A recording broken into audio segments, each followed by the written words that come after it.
तत्पुरुष समास के जितने भी प्रकार थे इन सबको हम समझ चुके हैं। अब बारी है यहाँ पे कर्मधारय समास की। कर्मधारय समास, इसमें क्या होता है, दूसरा पद प्रधान होता है। क्या होता है, जो दूसरा पद प्रधान होता है।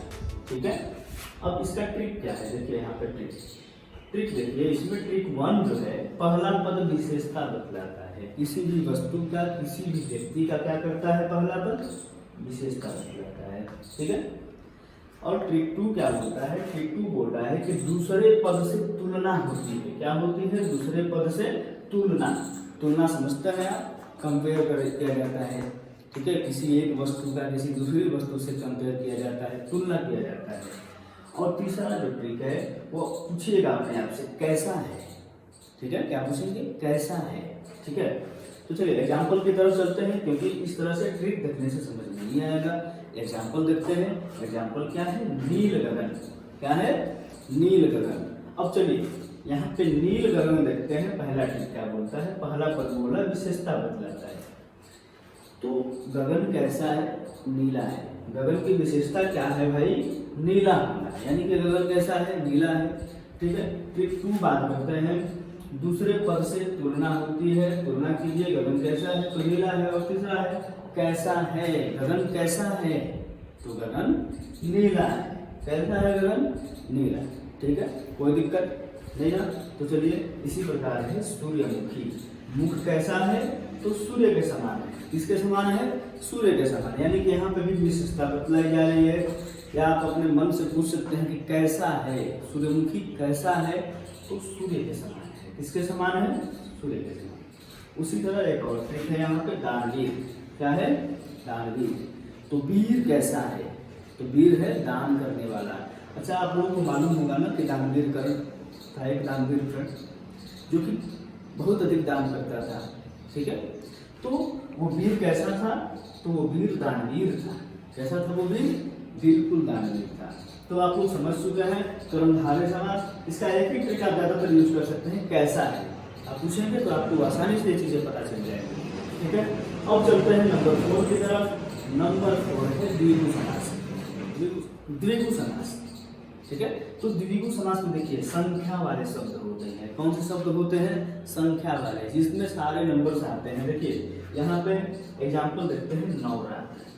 ठीक है, नवरात्र आप लोग जानते हैं ना कि नवरात्र 9 दिन का होता है। वही नवरात्र जिसमें हम लोग दशहरा मेले में जाते हैं। अभी फिलहाल में एक चैत्र नवरात्र बीता है। ठीक है, तो वही नवरात्र। नवरात्र मतलब कि यहाँ पे आप देखिए 9, नवरात्र का मतलब 9। और 9 क्या है, देखिए संख्या है। 9 क्या है जी, संख्या है।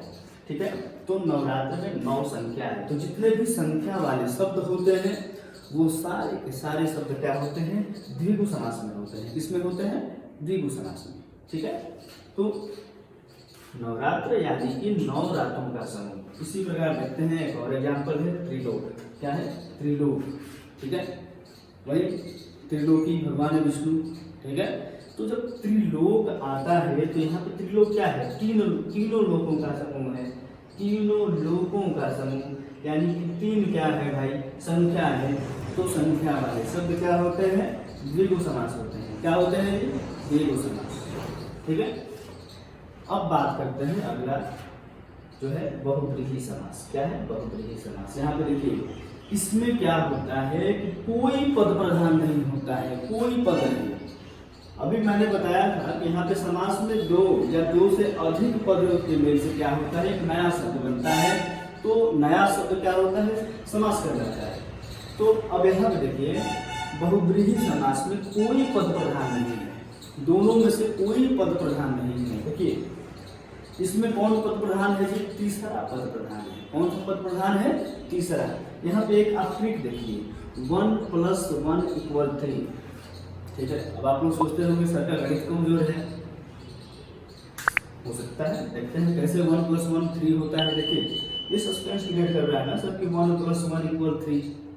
कोई भी मुझे बोल सकता है कि ये गलत है। तो देखिए ये गलत कैसे है, मैथ में तो बिल्कुल गलत है। मैथ वाले टीचर क्या करेंगे, हम तक क्लेम कर सकते हैं कि सर आप गलत क्यों पढ़ा रहे, 1 + 1 3 नहीं होता है। लेकिन देखिए मैं इसको साबित करता हूँ, प्रूव करता हूँ कि 1 + 1 3 कैसे होता है। तो जैसा कि आपने देखा कि बहुव्रीहि समास में कोई पद प्रधान नहीं होता है। ठीक है। तो जाहिर सी बात है कि तीसरा पद प्रधान होगा। कौन सा पद प्रधान होगा? तीसरा पद, ठीक है। तो यहाँ पे देखिए एग्जाम्पल लेते हैं दशानन। दशानन का नाम सुनते ही वो जोर जोर से ठहाके वाली हंसी याद आ जाती है सबको करके आती है कि नहीं आती है सबको? सारे लोग रामायण देखे हैं। तो दशानन का मतलब यहाँ पे 10, ठीक है, ये नंबर हो गया, ठीक है 10। तो 10 है जिसके आनंद, 10 है जिसके आनंद। आनंद का मतलब होता है सिर। क्या होता है? सिर, ठीक है। तो 10 है जिसके आनंद। अब आप बताओ 10 आनंद यानी कि 10 सिर किसके थे? वही दुराचारी आत्मा रावण की, ठीक है। तो रावण यानी कि देखिए यहाँ पे 10 आनंद से कोई मतलब नहीं है, पहला पद और दूसरा पद, ठीक है। ये तीसरे की तरफ इशारा कर रहे हैं। किसके तरफ इशारा कर रहे हैं? तीसरे की तरफ। 10 आनंद, 10 है जिसके आनंद यानी कि 1 + 1 यहाँ पे किसकी तरफ जा रहा है ये बात? तो तीसरे की तरफ जा रहा है। मैंने प्रूव किया ना कि 1 + 1 क्या होता है? 3 होता है। प्रूव किया कि नहीं? तो देखिए 10 है जिसके आनंद यानी कि 1 + 1 = 3 यानी कि तीसरे व्यक्ति की तरफ क्या हो रहा है? इशारा हो रहा है। इसीलिए यहाँ पे 1 + 1 क्या होगा? 3 होगा, ठीक है। चलिए इसमें नहीं समझ में आया है तो एक और देख लेते हैं। गंगाधर क्या है? गंगाधर। गंगा जी का नाम सुनते ही मन में बात आती है कि गंगा जी पवित्र हैं। और हालांकि हम लोग क्या कर रहे हैं? गंगा माँ को एकदम बिल्कुल गंदा कर रहे हैं ना, उसमें सारे कूड़ा कचरा को डाल के। चलिए पॉइंट पे आते हैं। तो गंगाधर, तो गंगा यानी गंगा माँ और धर मतलब धारण करने वाला। अब बताइए यहाँ पे गंगा एक पद हो गया और धर एक पद हो गया, ठीक है।